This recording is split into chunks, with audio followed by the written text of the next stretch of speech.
of ideas, that they're in a logical order, and that they're explained and defended with rational reasons and logic. Social interaction, ability to schmooze, do social pleasantries. Do you know what schmooze means? It means like when you go to the party and it's a business function and you're able to talk to people and you can talk to anybody for any amount of time and you're really good at that. That's what schmoozing is. It's a fun word to have. No, it's not any close. It's not schmuck. Totally different meaning. But it's also funny. Yeah, it is. No, that's true. It is. So we want to, with this, we focus on all aspects of the 4 skills, right? You have to understand clearly the target audience of who you're either talking to, writing to, or reading or listening to. Okay. Integration. So how would we do? We've presented a lot of information, right? We have the cultural component, we have the language component, we have teaching communication. It's a lot of different things to consider when we're talking about creating a curriculum. And so one of the ways that we could integrate this is that some of these topics could be taught in what we call a common module. Does anyone know what a common module is? Okay. Yeah, go for it. Several components in one module. For example, that could be part of it, yeah. For example, we have listening, speaking, reading, writing, and we give 10 hours for reading, 10 hours for speaking, 10 hours for reading. And then in these categories, in these skills, we have another topics to analyze, to work on, and other things. That's a great guess. No, it's not good. But it was a good guess. Good try. I didn't see anybody else trying, so good try. Okay, thank you. Okay, so a common module can be completed online. Well, it's common module plus online learning. And basically what we're looking at is we're trying to integrate all of these aspects. So we start with a common module, and basically what you're doing is you're having all the students who are studying, for example, business, since that's what we're talking about, at the beginning of the semester come together to learn a series of information that they all have to know. So it could be writing business letters. And so what this would look like is that all the students would be together in like, maybe you couldn't have all of them together. But what we did at the University of Macau is we had them come in shifts. And so we would have maybe 3 classes together, and then another 3 classes together, and then another 3 classes together.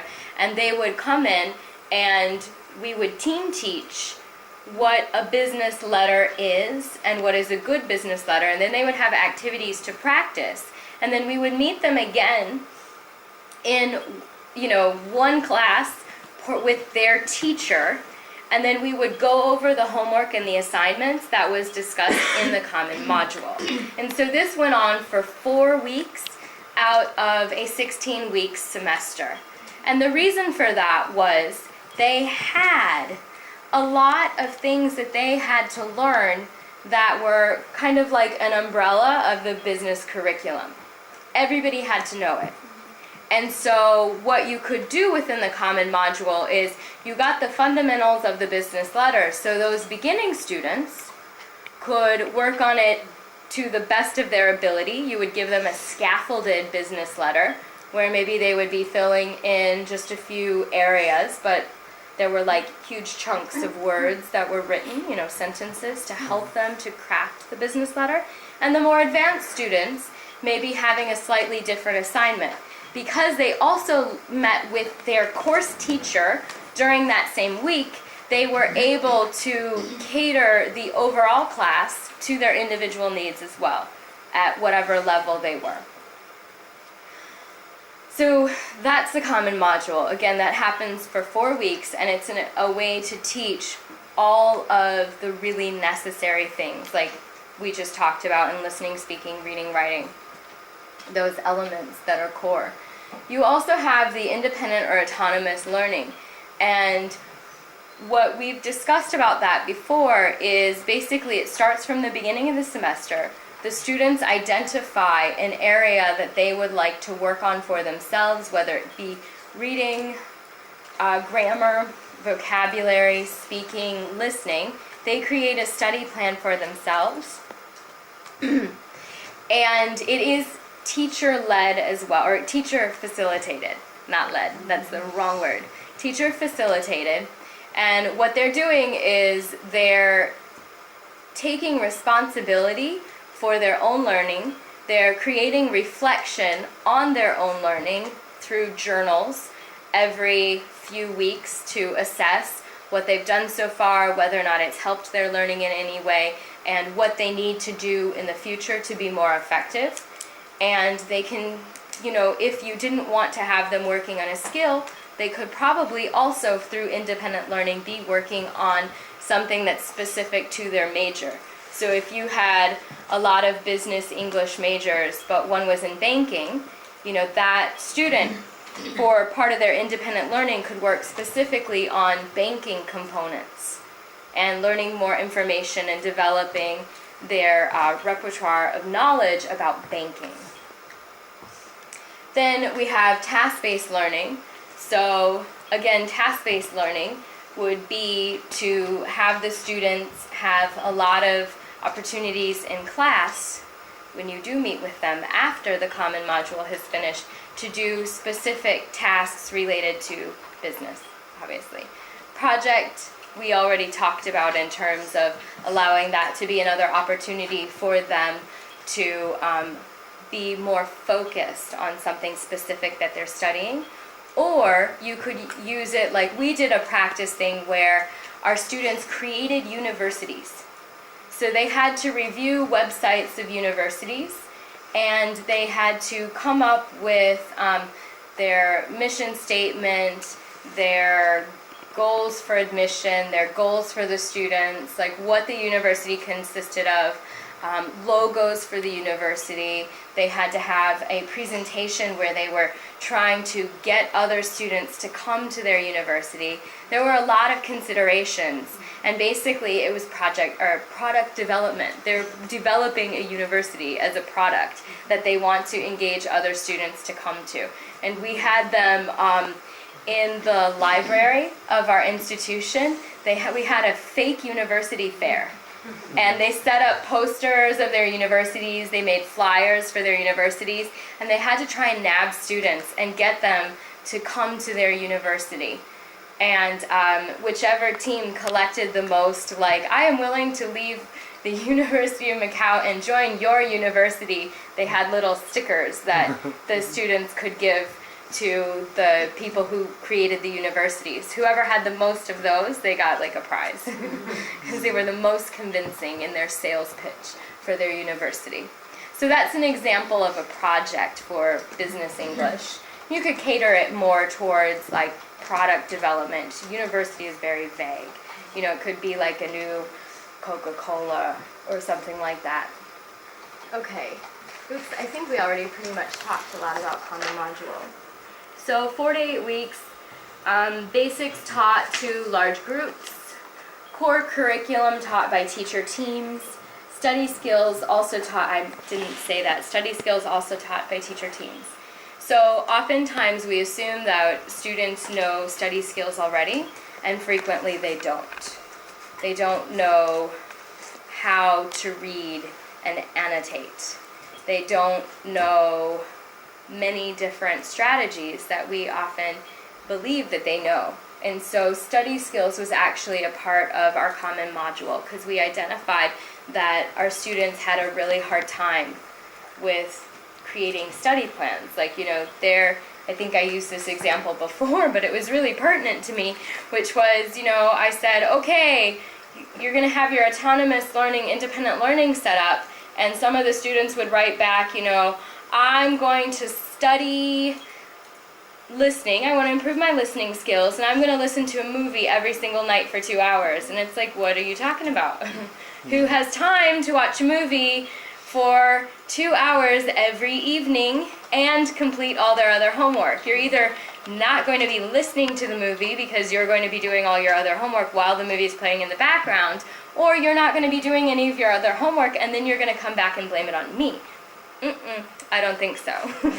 So actually teaching, it's better to do small amounts of study and really put yourself behind them, 5-10 minutes a day would be helpful, as opposed to these seriously elongated periods of time, because after a while it doesn't go in anymore. You have to give your brain a break. And as I said, the small classes met weekly. They review assignments, whatever was given, and there is individual work as well as group work and pair work within the context of the small classes. And after either the 5th week or the 9th week, there's no more common module. Okay. I also talked about independent autonomous learning with the learning journal, creating goals for skill development, listening to and reporting on speakers in their fields. And what's great about business English is there's so much on TED. I'm always talking about TED and how wonderful it is. It really is that wonderful. And there's so much for business on TED that you could literally assign for all 4 years of university, or if you're doing secondary school with this, you could literally assign a TED Talk a week for the students to listen to and have them all 4 years listening to different TED Talks. It's extraordinary what they can do. And also, of course, using other web resources. Okay. Just to say a little bit more about listening to and reporting on speakers. What that means is they listen to, say, for example, the TED Talk, or they're listening to business on BBC or on NPR or even VOA, and then they actually have a questionnaire that they fill out so that they become more comfortable and confident in cultural norms of delivery of information. So who speaks, when do they speak, what is the appropriate turn taking, what are some of the clues or cues that they can use to recognize, okay, this person wants me to speak now, or oops, I should be quiet and listen at this point. These are information that you can help them to become aware of by having an activity like this that they complete on their own outside of class. The only thing that you're doing as the teacher is double checking that they actually did it. Okay. And then you have loads of web resources for business. This is, you've seen this before, some of you, but this is an example of an independent learning website where you would have information about the teacher or about the course. And then here you might have a sample syllabus, and on the sample syllabus, oops, that's a real one, but on the sample syllabus, here you would have, for example, the exact dates, you'd have the materials, you would have what the assignment is, they would have to take more responsibility for their participation in the course, because you're giving them all the information ahead of time, including rubrics, any grading criteria, etc., etc. This is an example of a business English course. Talks about, here's the introduction. This is about the getting started. This is taken from Boston University. It's a colleague of mine. And basically what she does is she either created herself or she took from YouTube basically how do you use the site? Because independent learning is frequently very new, frequently very new for learners, and they don't really know how to be an independent learner. So part of our responsibility as the teacher is actually to teach them, how can you be an independent learner? What should you do? What are your responsibilities? Because they're now different from a traditional classroom. So